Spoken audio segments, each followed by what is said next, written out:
In this lesson, we'll learn about the thrilling mega extended jazz chord that can really spice up our improvisation.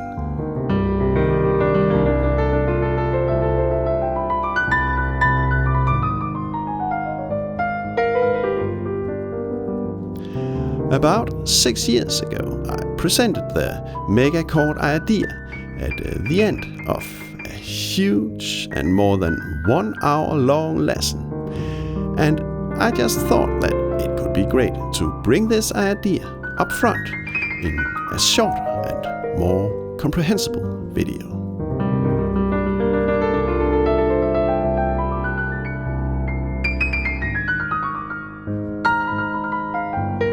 So, first we'll build up the mega chord. Then we'll do music theory and analyze what we hear. Finally, I'll show you simple, practical tips about how we can easily play the mega chord and improvise music.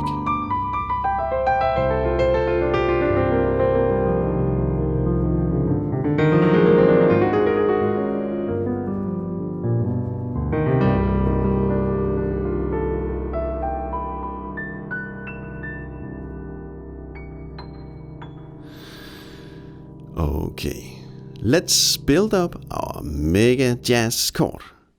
We'll use Dorian as the basis. Dorian has some unique symmetrical and consonant qualities. Look, we can for example build up a perfectly symmetrical and uniform Dorian chord by skipping every second note of the Dorian scale.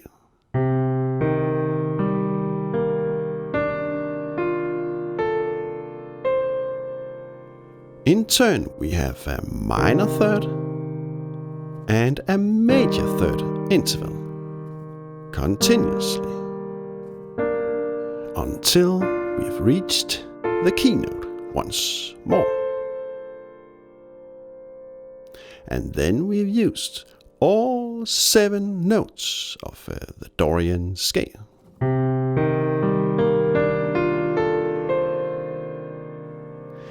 This is a minor, 7th, 9th, 11th, 13th chord. In short, minor 13. The Dorian minor 13 chord has very strong consonant qualities. The chord contains only consonant perfect fifths, systematically intertwined into each other.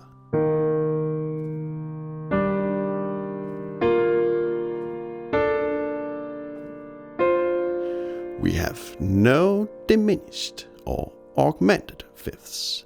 The Dorian chord is a symmetrical, uniform pattern, a strong, perfect consonant grid of notes.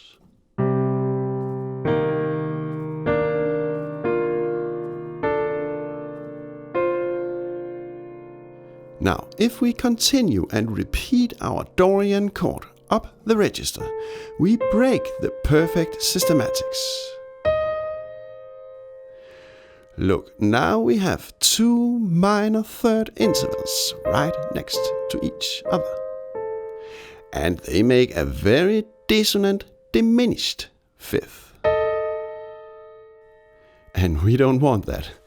So instead, we break Dorian and simply continue our perfect systematics unrepentantly and do a major third interval. Minor third, major third, and so on.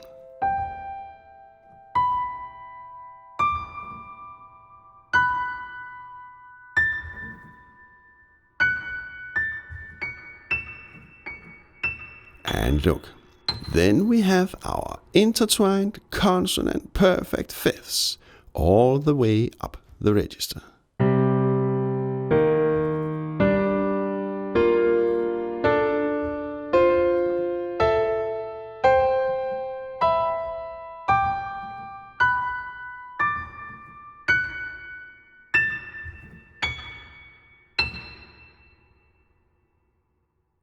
This megachord is held together by a strong, uniform consonant systematics from bottom to top. Now, let's hear how the mega jazz chord sounds.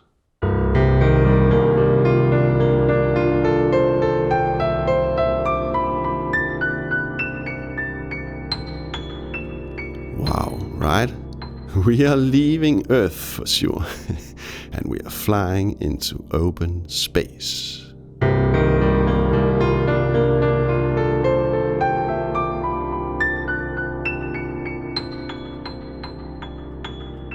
Now, let's analyze the megachord and give it a theoretical, correct name.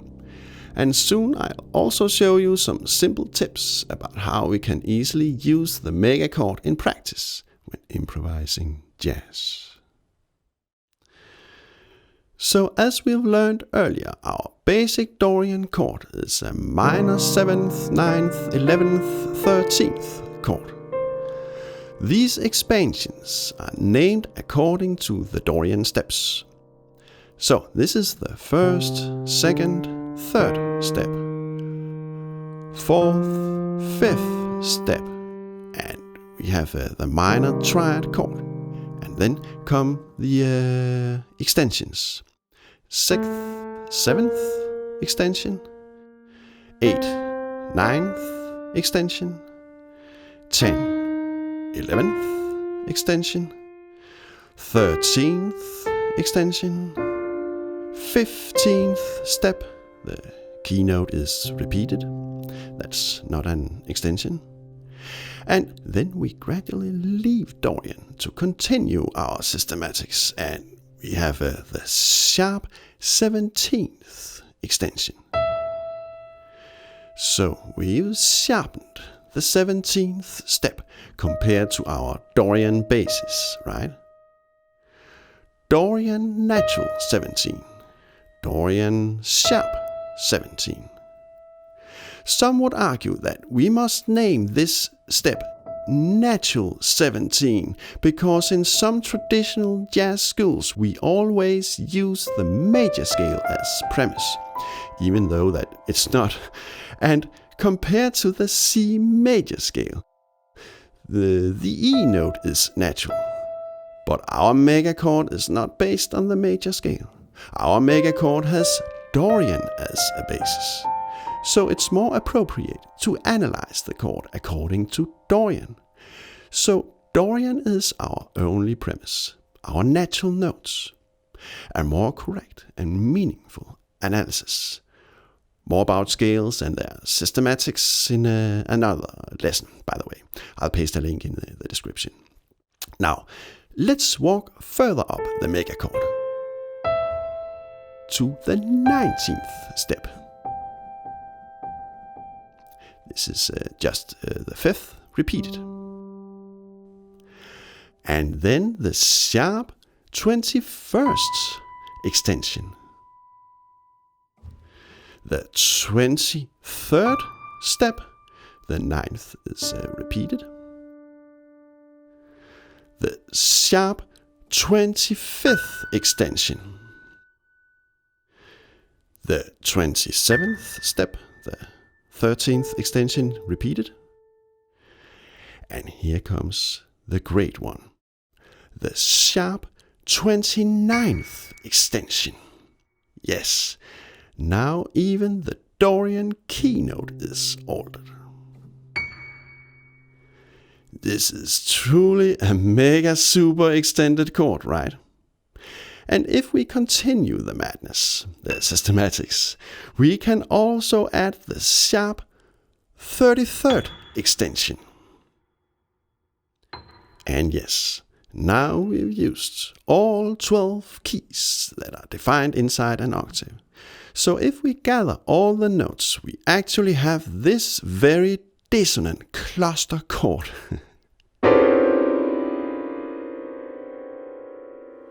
But our megachord is not a chromatic cluster. The notes are all spread out by using very consonant, logical, symmetric, harmonical, and simple, strict systematics. Let's hear the megachord once more.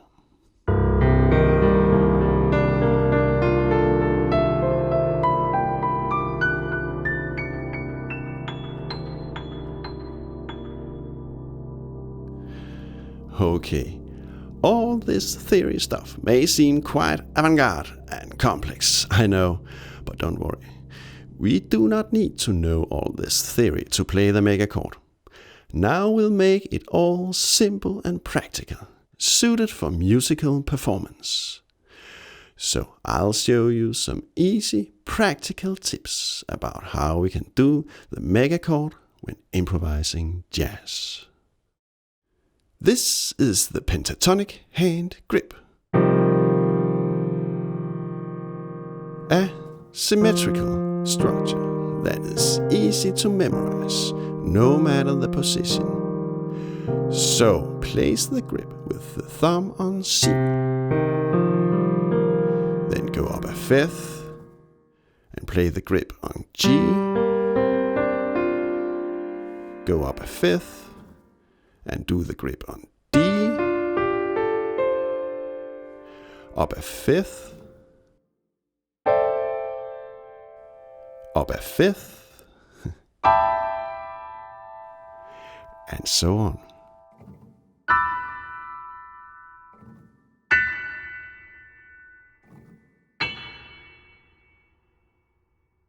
Now, if we do this again, and simply leave out the third middle finger, voila! We have the megachord easily grasped and played by using a simple hand grip semi-structure.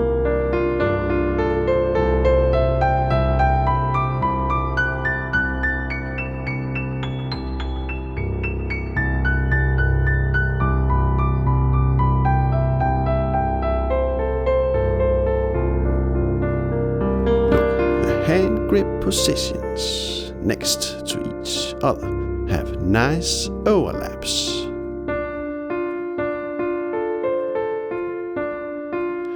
In that way we can easily move our hand grip from one position to the next.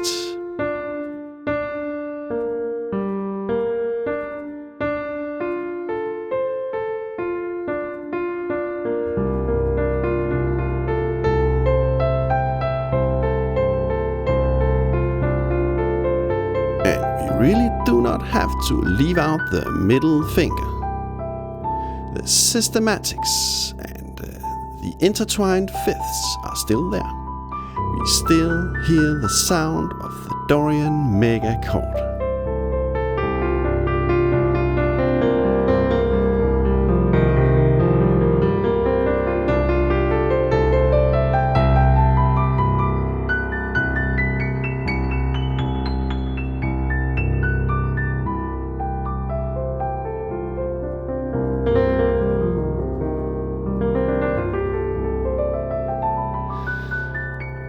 Okay, we can basically use our Dorian-based megachord whenever we want to spice up a Dorian minor 7th chord.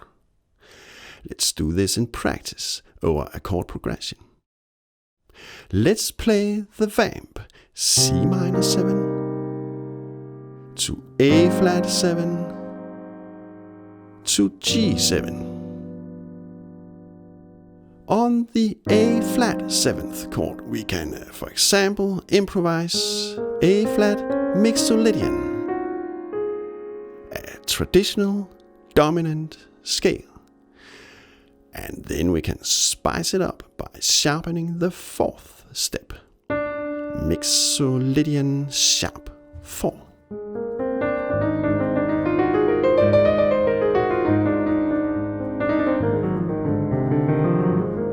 This scale is also often referred to as Lydian flat 7 or Lydian dominant scale. And on the G7 chord, we can, for example, just improvise arpeggio on the G7 chord notes.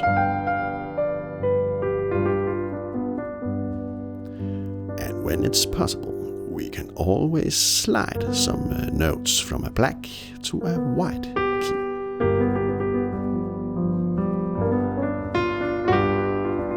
Jazz doesn't have to be advanced.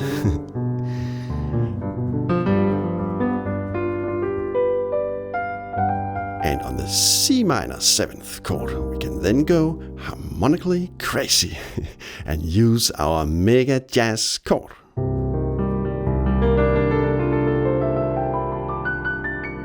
So now we can play something like this.